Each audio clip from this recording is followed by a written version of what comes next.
Before we begin, I invite you to do an activity with us I like to call Hold This With Me. I've invited our special guest to share a poem with us that we'll gently take in and maybe do a simple reflection.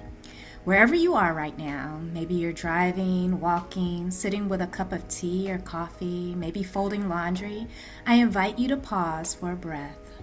Inhale slowly, exhale gently. In this moment, allow yourself to feel just as you do. No judgment, just notice. Because joy doesn't always arrive in fireworks. Sometimes it shows up in whispers. And today, we're choosing to listen. Leslie, can you please share with us the poem that you brought? Yes, I am going to share a poem by the poet Jocelyn Jam from her book, The Purpose of Light is to See. And the title of this poem is How She Shows Up. You notice it first mild in the morning. Joy, how she arrives. Not announced, but discovered, like petty cash tucked into a Tide Pod bag hidden behind your washer for a rainy day. A child across the street is teaching her dog to dance. Both are failing spectacularly, magnificently. Their shared incompetence becomes a kind of victory. I watch them spinning, ungraceful and ecstatic, the girl's laughter spilling across the sidewalk like scattered light. Pure joy, caught in the moment when trying becomes its own reward. At the farmer's market, an old woman holds a tomato up to the sun, turning it like a tiny globe in her hands. Her face contains every summer she's ever known. My friend calls to tell me they're in love. Their words tumble over each other, grammatically incorrect and perfectly precise. I hear dishes clinking in their sink, a door closing, their breath catching, the ordinary sounds of an extraordinary moment. Joy moving through the world, crossing time zones, traveling through fiber optic cables, arriving in my ear as warm as if they were beside me. In the park, someone's playing music from a portable speaker. A toddler, barely walking, begins to bounce. This instinct to move with rhythm, older than language, older than reason. Joy seems primordial this way, coded in our being, waiting to be activated by the right combination of beats and sunshine. I watch the child unknowingly teach me how to live in my body again, how to let happiness rise from the feet up. Later, that night brushing my teeth, I catch myself dancing, no music playing, no audience, no reason except that my body remembers what it means to be glad. It's there in the toothpaste foam, in the bathroom mirror, in the ordinary evening light trickling in, making everything golden, assembled from pieces of the everyday.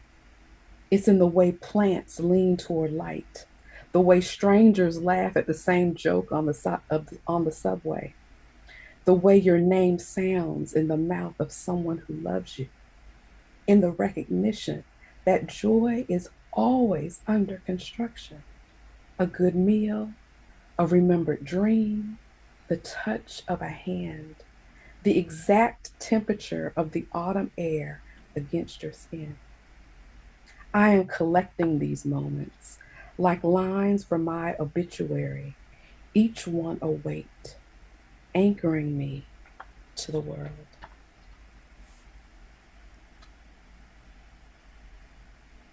I almost don't want to speak. I almost don't want to speak. That was so lovely.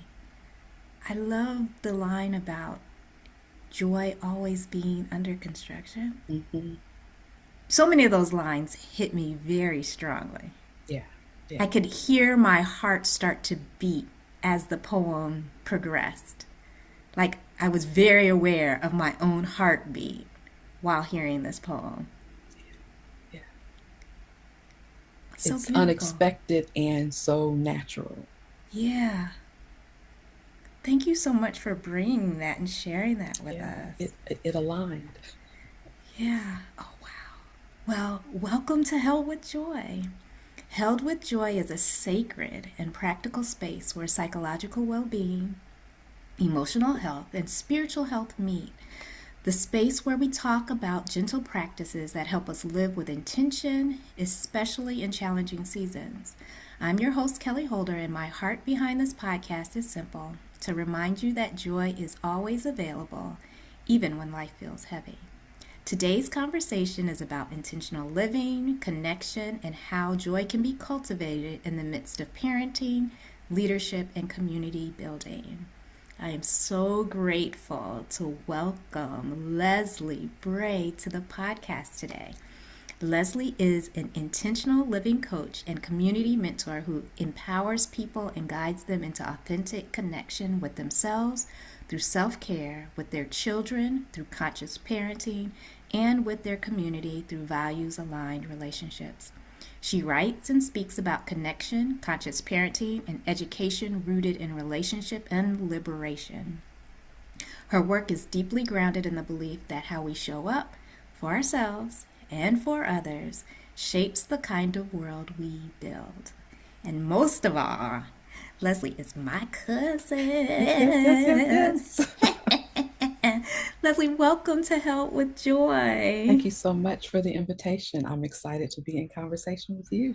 Yeah, well, I'm excited to have you part of this conversation and that you would take the time to share your wisdom. And you already started us off with such a lovely poem, a poem I could feel all through my body as you read. So we're just going to jump into the questions in our conversation. I want to start with the experiences that have shaped you into wanting to help people live and parent more intentionally. Where did that start? Where did that come from? Yes, as I sat and thought about that, where did that come from? It came before me. I think about my own mother and her intentionality with me. I think about our family, your mother. I think about the mothers, our grandparents. Yeah, So I think this may be new wording, new language around it, but it's something that has been. And so being being a mother, becoming a mother myself, and then yeah, seeing other people, other mothers, other parents, and realizing that we needed spaces to be able to care for ourselves well so yeah, that we could care for the people that we're raising. yeah. Yeah, it's so important. I think these are things that just aren't talked about enough. Hmm. Hmm. Not enough. Was there a season or time in your life when you realized you wanted to shift or you wanted a change in the way that you showed up for yourself and for your children? Absolutely. I remember that when we were living in Pine Forge. Wow. Um, I remember being close to family, Okay. but not having the network of friends, right? So there was Mm-hmm. the disconnect between, oh, I need a break, but I don't have, I have certain people who can come and help me, but I don't have the community of people. And so I remember that time becoming very aware of my own needs as a mother. My children were were getting to be independent. They were still little, but they were Okay. learning how to pour their own cereal and clean up behind themselves. Like, so they were starting to become independent and having autonomy in their own choices. And that's when I got a little space between them. Everyone wasn't, I was finished nursing, people were out of diapers. So Okay. there was that autonomy. But then what do I need? Where do I need support? Where am I looking for camaraderie? People who can nod and say, I understand, and really Yeah. understand. Yeah. Um, so that was a time where I started naming some things for myself. I want time for me to just be outside in nature. I want time to learn, to read, to better my own self. I want time to be in relationship with other people. Yeah. And so that was when that started really showing up for me. I'm wondering, how did you figure out how to offer yourself those things? How does that work? Yes. Well, we have an amazing aunt. Aunt Iris is the Okay. one who told me, she pulled me aside one time. She saw me looking stressed and she said, "You're gonna have to take time for yourself." And I gave her whatever look. And she said, "Nope, Mm, you have to do it. And this is how you do it." And so I have shared this practice with everyone that I've been in contact with. 15 minutes, just mm-hmm. you. If it means going behind the bathroom door and closing it and just spending an extra time washing your hands with some soap that smells good, or Yeah. lighting that candle and just closing your eyes for 15 minutes and breathing in the smell. Whatever it is, her thing was, you have to do it. It doesn't look like you're going to be able to fit it in, and you still have to find the time. And so I took that practice and then grew it. So it started Yeah. out 10 minutes here, 10 minutes there, then 15 minutes, then 30 minutes, then an hour. I grew it over years, Yeah. but was intentional about that. I, l- I love that. Number one, Iris has a lot of wisdom. She does. Number one, we'll put that there. Number two, like, there's so much goodness in starting with what you have, starting with Mhm. what's small. I remember when my children were little, just taking those few moments, and I remember their little hands would go under the door, Yes, and I would say, yes. "You are going to be okay. Mhm, I'm going to be behind this door for just a mhm, few more mhm. moments. I will be out, but I need to take those moments." That's And right. so having people know that they can be empowered, Mhm, to mhm. start with what they can Yeah, offer themselves, yeah, because we have to offer it to ourselves. Nobody's coming to give it to you. You have yeah. to learn how to take it. Correct, correct. And that's, you know, putting yourself on the list. That's another phrase that we Mm-hmm. use in a community space here is, we put so many other people on the list. Your Mm-hmm. children, your job, the errands, things get on your list, but you have to put you on the list. Yeah. And so it's just the practice of where do you fit? Do you start with yourself? Do you put yourself in the middle? Do you end with yourself? But you have to be on that list. Yeah, it's important. I'm wondering also if this ties into some of this connection that we need to have with ourselves. You often talk about Mhm, having good connection mhm. with ourselves. I can imagine that it's impossible to have a good connection with yourself if you're not taking any time. Yeah. Um, what does that look like in continuing this development of having a good connection with yourself? For me, um, I need silence. Like, it's hard to find silence with young children. So I tell parents that all the time. It's going to be hard to find it, but you can find it. Getting time to think, having time to reflect, having time to even notice how you started this conversation with just offering people a space to notice where you are, how you're feeling, what your body feels like, what emotions are moving through you.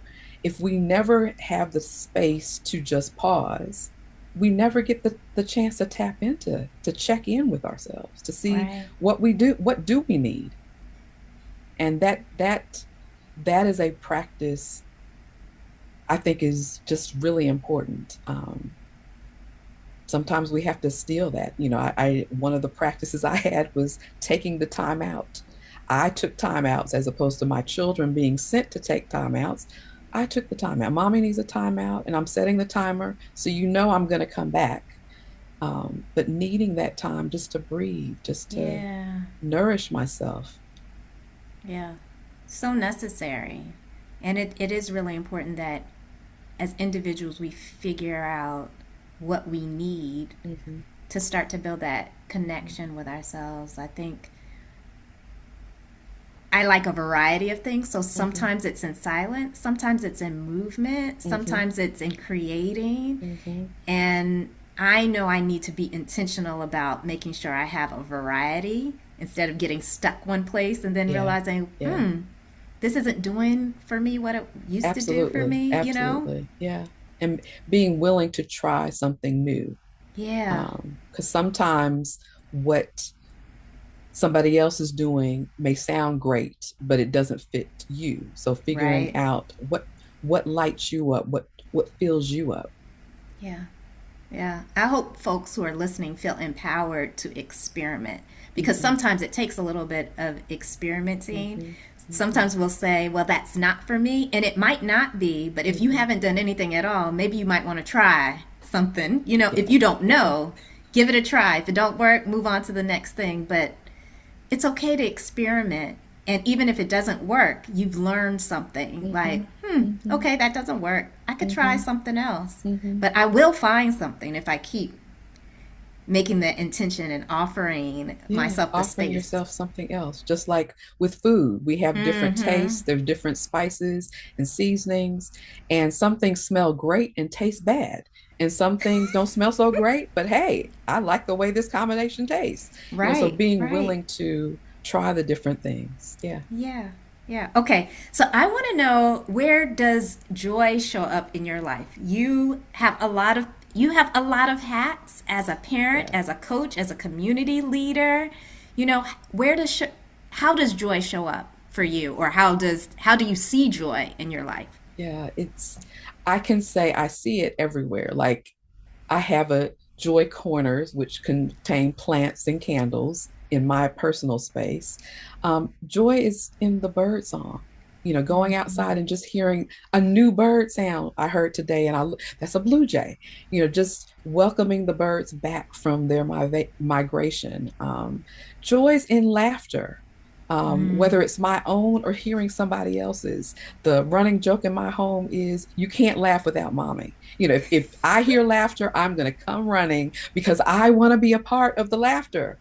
Um, in the community, it's connection. It's being known and knowing. Yeah. Um, Seeing familiar faces.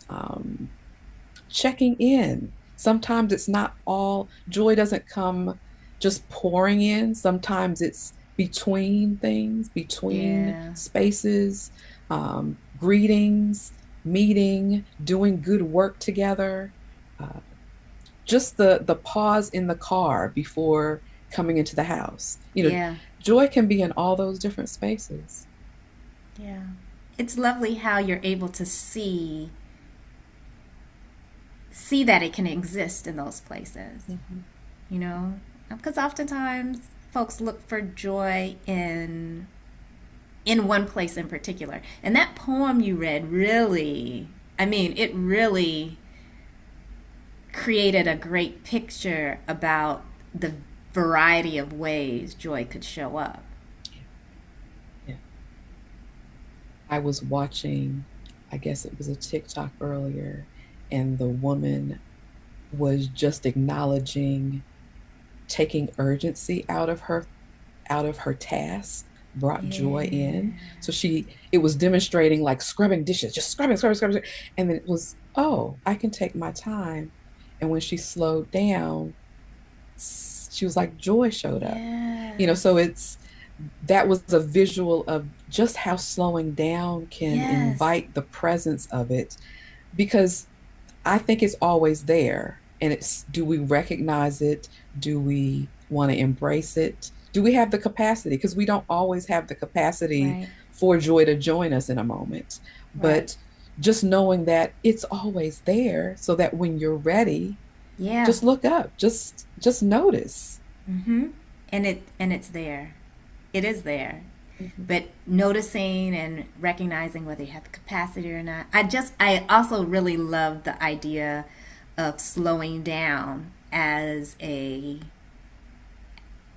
way of being able to notice the joy Mhm. that might be, because urgency steals so much from Yeah, us. yeah, It steals so much from us.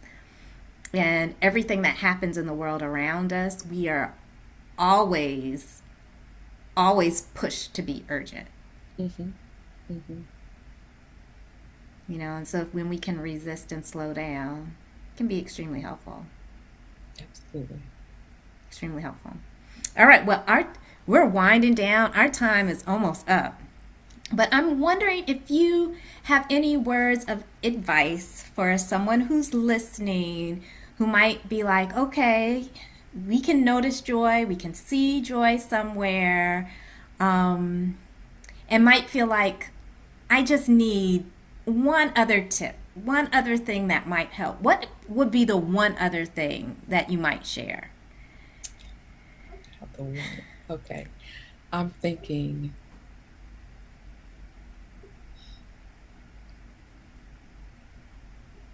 find spaces where you can say yes. We can't say yes all the time. As a Mm-mm. mother, I haven't had the space or the capacity. Um, and when I've been able to say yes to whatever the question is, whatever the Yeah. invitation is, I have found joy immediately. So that might be stay in the bed a little bit longer. Yes, or you know, sit down and pause, sip this tea just a little slower. Yes. Or, hey, come join me for a walk, a friend may say. Yes. And a child may say, come play with me, mommy. Yes.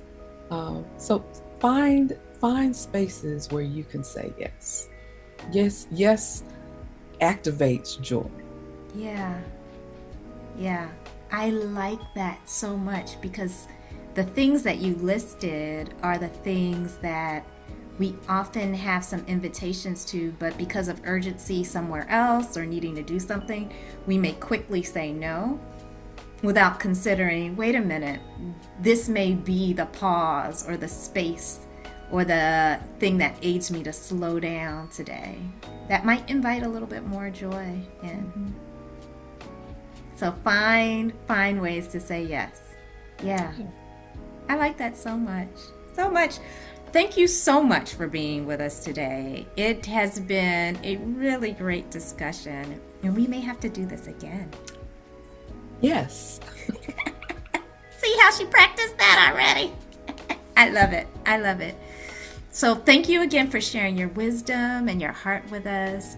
And through our discussion today, we are reminded that joy is always available. It's available in every season and every experience. It doesn't always come easily, and it doesn't always look the way we expect. Sometimes joy is quiet. Sometimes it's found in rest. Sometimes it's in a simple yes.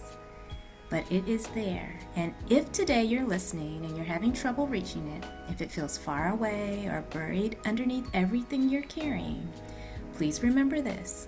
You are seen, you are valued, you matter, and you are held with joy. Thank you for being here. Thank you for listening. Until next time, take gentle care of yourself. All right?